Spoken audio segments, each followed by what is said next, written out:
Alright, so we're going to learn how to create constraints in this lesson. So we're going to start out with a couple of lines, and this will allow us to learn how to use the horizontal and vertical constraint tool, which is the first one on the list. Normally when you draw with grid lines, the computer will automatically kind of snap to vertical and horizontal, but in this case, if you have a line that is close to horizontal or close to vertical and you click on it with this constraint tool, it will constrain it so that it will only be horizontal or vertical. Okay, the other tool that's really nice, this coincident tool, I think this is probably the one that we use the most, and this will connect 2 points together.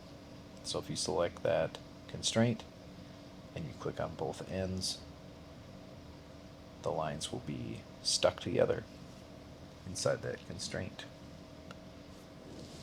Okay, so here's a circle. This is going to be the tangent tool.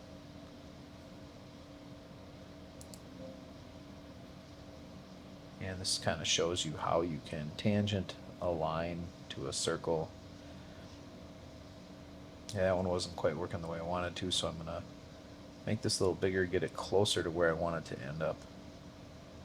Okay, and now I'm going to tangent it so that it's stuck to these two lines. And now it cannot move off of those two lines.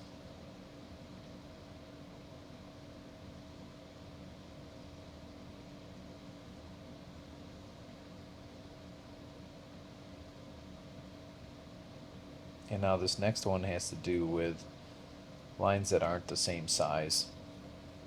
So I'm just going to snap this to the circle quick using my tangent tool.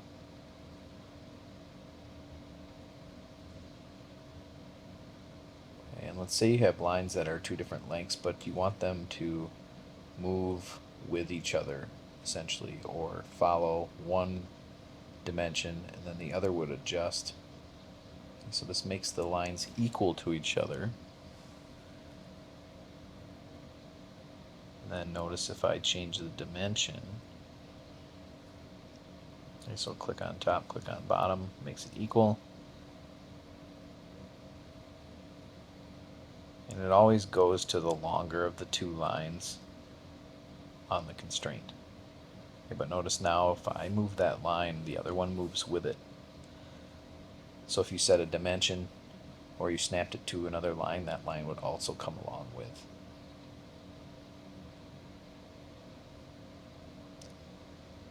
Alright, this next one is a parallel tool.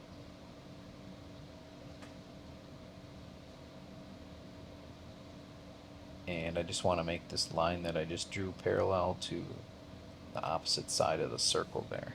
So I'm going to click on those two lines. Now they are parallel to each other. And then if I wanted to make a perpendicular line,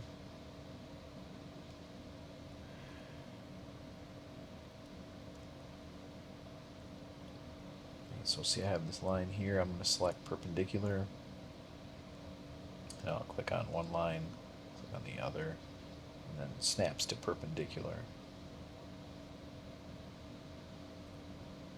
No matter where I move this line, it's always going to be constrained perpendicular to that vertical line.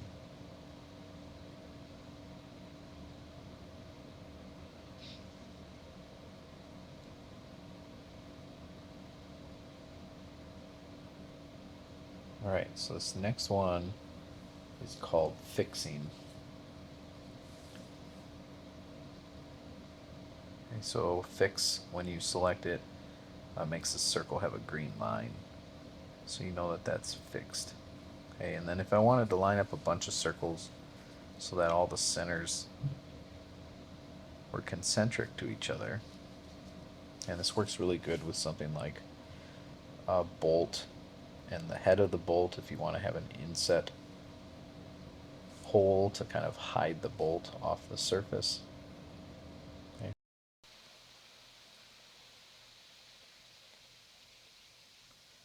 Alright, so this next process is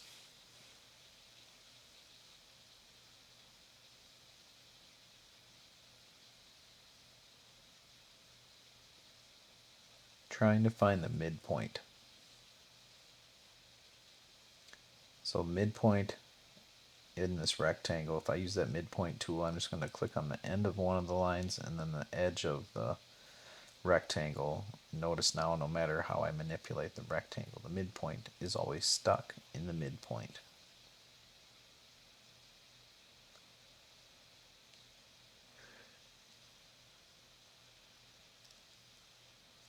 Okay, so here I'm going to draw kind of an irregular polygon. And just a side note, when you are trying to square up a corner, this is a nice little feature in Fusion where you can kind of mouse over that corner and then drag to vertical, and it leaves this little dotted blue line to guide you to what is square. So we're going to do collinear here. So I'm clicking on these two horizontal lines with my collinear tool, and now if I move one of them, the other one follows it. And there's lots of different applications where this is important.